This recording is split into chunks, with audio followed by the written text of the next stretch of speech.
Hello বন্ধুরা, তোমরা সবাই কেমন আছো? আমরা এখন বেরিয়ে পড়েছি মা তমলুকে বর্গমিয়ার মন্দিরে পুজো দিতে যাওয়ার জন্য। আমার হাজব্যান্ড বলল যে চলো, পুজো তো দেওয়া হবেই, কিন্তু আরও একটা সারপ্রাইজ রয়েছে তোমার জন্য। আমি তখন বললাম যে কি? তখন ও বলল যে এখন বলবো না, চলো তোমাকে সারপ্রাইজটা সেখানে গিয়েই দেবো। আমি তখন ভাবলাম হ্যাঁ তাই চলো। তারপরে মাও চলে এলো, আমরা সবাই মিলে একসাথে বেরিয়ে পড়লাম, আমি, মা, আমার হাজব্যান্ড, তারপর বাবা ভাই তারা এগিয়ে গেছে। ভাবলাম পুরো ফুল ফ্যামিলি সবাই মিলে একসাথে গিয়ে পুজো দেব। তো এখন আমরা রাস্তায় বেরিয়ে পড়েছি, রাস্তায় যাচ্ছি, আর ভীষণ পরিমাণে রোদ বেরিয়েছে।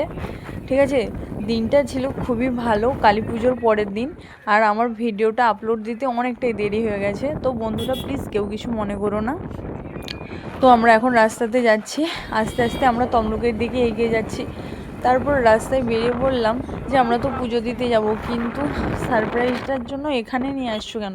বলছে চলোই না, সেখানে গিয়ে তোমার সাথে কথা বলবো। আমি তখন ভাবলাম যে কি এমন সারপ্রাইজ দেবে যে আমাকে এই তমলুকের এপাশে নিয়ে এলো।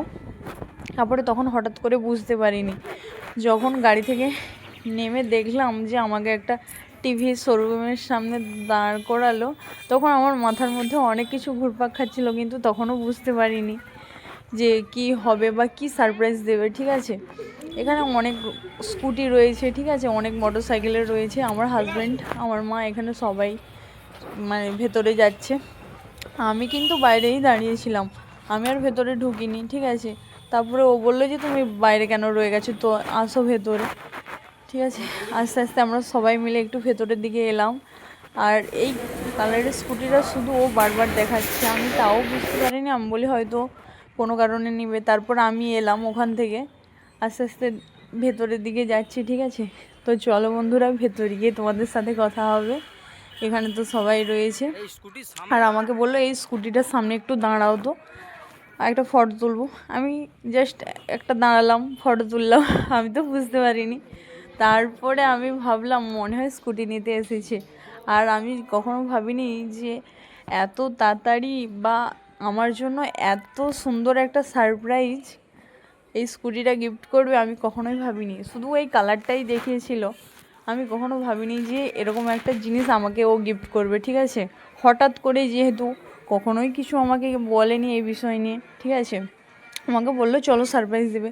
এখানে বাবা আর আমার হাজব্যান্ড কথা বলছিল এসব গাড়ির বিষয় নিয়ে, আমি একটু গোটা চারদিক ঘুরে দেখাচ্ছিলাম সবাইকে। ঠিক আছে, আর আমি ভিডিও বানাচ্ছিলাম তোমাদের সাথে, এটা শেয়ার করব বলে ভাবলাম। চলো পুজো তো দিতে যাবো, তাই একটু শেয়ার করছিলাম, কিন্তু বুঝতে পারিনি যে আমি কোথায় আসবো। তারপর আমার ওই আকাশি কালারের স্কুটিটা খুব ভালো লাগছে, আর আমার হাজব্যান্ডের ওটা সবথেকে ফেভারিট ছিল, তাই না? এত সুন্দর, মানে কি আর বলবো। ঠিক আছে, আর সবাইকারই ওই কালারের স্কুটিটা খুব পছন্দ হয়েছে। ঠিক আছে, তাই আমরা আর বেশি না দেরি করে ওই স্কুটিটাই নিলাম। ঠিক আছে, আর আমরা ওখানে কিছুক্ষণ বসেছিলাম, যেহেতু ডকুমেন্টস রেডি করতে হবে। আর আমাদের খেতে দিয়েছিল ওখানে গ্রিন টি। ঠিক আছে, এখানে মা খাচ্ছে, ওখানে আমার হাজব্যান্ড, আর এখানে আমি আর আমাদের ভাই মুখ দেখাবে না বলে তাই ফোনটা চাপা দিয়ে দিয়েছে। ঠিক আছে, এখানে আমি বসে বসে এখন গ্রিন টি খাচ্ছি। তো চলো তোমরা আমার পুরো ভিডিওটা দেখতে থাকো। আর এখানে ডকুমেন্টসগুলো রেডি করার জন্য অ্যামাউন্ট তো আগে পেমেন্ট করতেই হবে। ঠিক আছে, তো চলো তোমাদেরকে অ্যামাউন্টটা দেখিয়ে আসি। কিছুটা মানে এতে দিয়েছে, অনলাইনে পে করেছে, আর কিছুটা হাতে দিয়েছে। ঠিক আছে, টাকা তো তোমরা দেখতেই পাবে, তো দেখতেই পাচ্ছ। ঠিক আছে, আর এখানে পুরো ডকুমেন্টসগুলো রেডি করতে আমাদের অনেকটাই দেরি হয়ে গেছিলো, তাই আমরা পুরো ভিডিওটা মানে ক্যাপচার করতে পারি না। ঠিক আছে, এখন কিছুটা মানে ক্যাশে দিচ্ছে, আর বাকিটা অনলাইনে হয়ে গেছে। এখানে আমাদের যিনি ম্যাডাম রয়েছেন, উনি আগে কিছুটা মানে ডকুমেন্টসগুলো রেডি করে দিচ্ছে, তারপর বাদবাকিটা আমাদের সই থাকবে। যেহেতু আমার হাজব্যান্ডের নামে গাড়িটা করেছে, তাই ও নিজেই এখন, যেহেতু আমরা ওই স্কুটিটাই ফাইনাল করেছি, তাই আমরা আমাদের সাইনগুলো যেখানে বাকি রয়েছে আমরা সেখানে সাইনগুলো করে নিচ্ছি। ঠিক আছে, আর তারপরে আরও অনেক কাজ ছিল, যেটা আমরা মানে সব কিছুটাই তোমাদের দেখাচ্ছি, তোমাদের সাথে শেয়ার করছি। ঠিক আছে, তোমরা মানে আমার পুরো ব্লগটা দেখতে থাকো।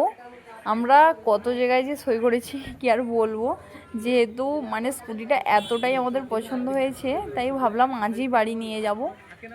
তাই আমরা একবারে সব কিছুটাই রেডি করতে করতে অনেকটাই দেরি হয়ে গেছে, আর বেশি তোমাদের সাথে কথা বলতে পারছি না, ঠিক আছে।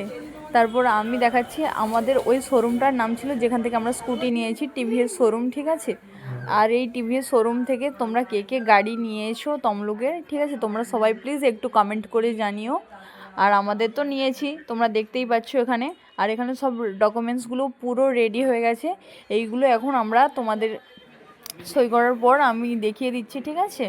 আর তোমরা একটু দেখে বলবে, ঠিক আছে। আমাদের স্কুটিটা আমার সব থেকে ফেভারিট কালার, ঠিক আছে, এত ভালো লেগেছে যে কী আর বলবো। আমাদের সব কিছু কমপ্লিট হয়ে গেছে। আর এটা রয়েছে একটা গিফট ভাউচার, ঠিক আছে। তোমার যদি কুপনে কোনো লটারি লাগে সেটা তুমি এখান থেকে তারা ফোন করে বলে দেবে যে তুমি মানে কোনো গিফট পেয়েছো নাকি।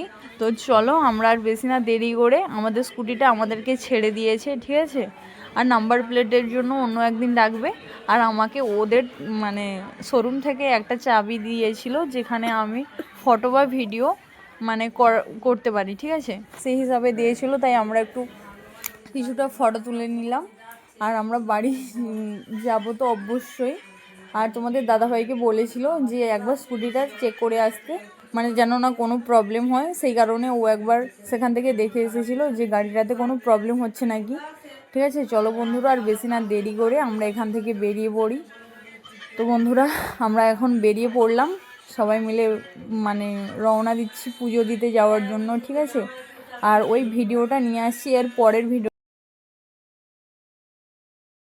তো চলো বন্ধুরা, আমাদের পুরো ভিডিওটা তোমাদের কেমন লাগলো তোমরা সবাই প্লিজ একটু কমেন্ট করে জানিও, আর কে কোথা থেকে দেখছো জানিও।